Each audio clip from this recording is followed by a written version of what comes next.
Bonjour les enfants et bienvenue sur Histoire pour enfants à écouter. Aujourd'hui, je vais vous raconter l'histoire du loup qui voulait devenir policier. Installe-toi bien confortablement, l'histoire va commencer.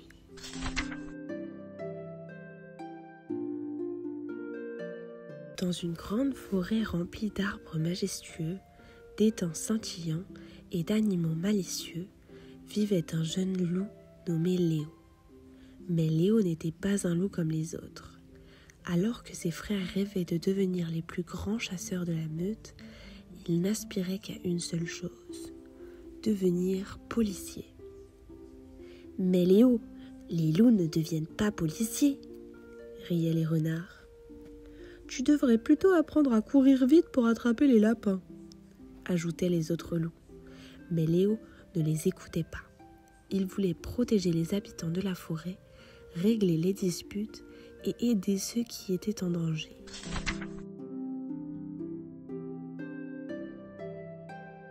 Un jour, Léo entendit parler du grand concours de la garde de la forêt.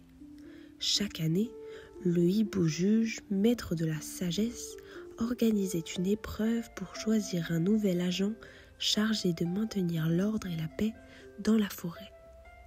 Plein d'espoir, Léo se présenta devant le grand chêne où les candidats attendaient. Il y avait un ours massif, un cerf agile et même une loutre malicieuse. Tous étaient persuadés qu'un loup n'avait aucune chance. « Très bien, jeune aspirant, » annonça le hibou. « Pour prouver votre valeur, vous devrez réussir 3 épreuves. Le test de la patience, le test du courage et le test de l'intelligence. Celui qui réussira ces 3 défis deviendra le nouveau gardien de la forêt. »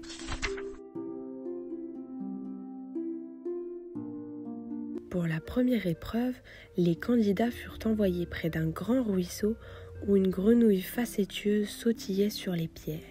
« Votre mission est simple, » expliqua le hibou. « Attrapez cette grenouille, mais attention, elle est très maligne. » L'ours bondit aussitôt, mais la grenouille plongea dans l'eau.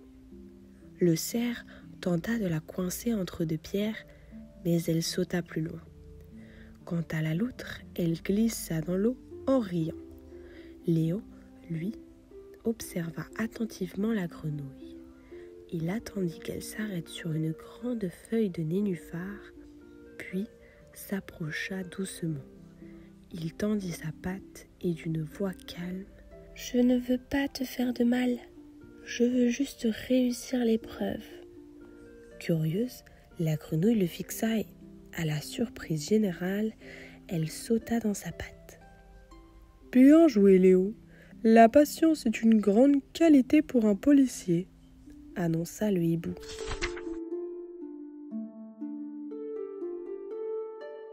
Pour la deuxième épreuve, les candidats furent envoyés dans la partie la plus sombre de la forêt où un vent froid sifflait entre les arbres noueux. Un précieux collier de baies appartient à la famille des écureuils. Il a été perdu dans cette forêt. Allez le récupérer, ordonna le hibou. L'ours hésita. Il n'aimait pas l'obscurité. Le cerf entendit un craquement et s'enfuit en bondissant.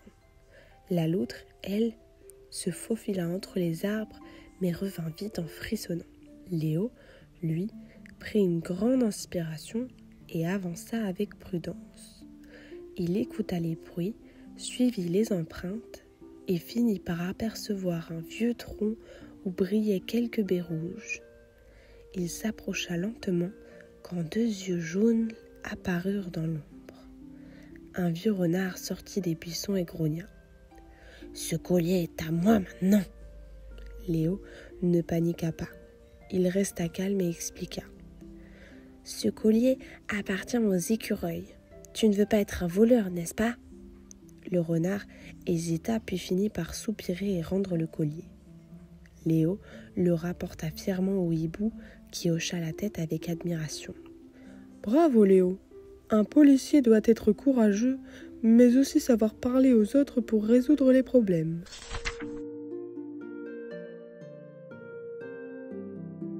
Enfin, il ne restait qu'une seule épreuve. Le hibou posa une question à chaque candidat. Que ferais-tu si un oiseau et un écureuil se disputaient pour le même arbre ? L'ours répondit. Je choisirais le plus fort. Le cerf dit. Je laisserai l'arbre à celui qui l'a vu en premier. La loutre déclara. Je leur dirai de partager, chacun son tour. Puis ce fut au tour de Léo. Il réfléchit un instant et dit. Je leur demanderai pourquoi ils veulent cet arbre. Peut-être que l'oiseau y a son nid, mais que l'écureuil y garde ses noisettes.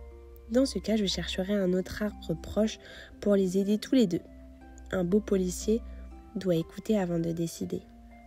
Le hibou hocha la tête, impressionné.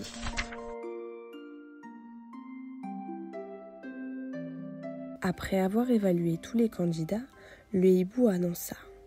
Le nouveau gardien de la forêt est Léo le loup. Tous les animaux applaudirent, même ceux qui s'étaient moqués de lui auparavant regardaient Léo avec respect.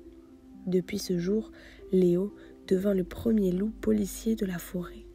Il veillait sur ses amis avec sagesse, courage et gentillesse, prouvant à tous qu'avec de la persévérance, on peut réaliser ses rêves, même quand personne n'y croit au début. Et ainsi, la forêt devint un endroit encore plus sûr et harmonieux grâce à Léo, le gardien de la forêt.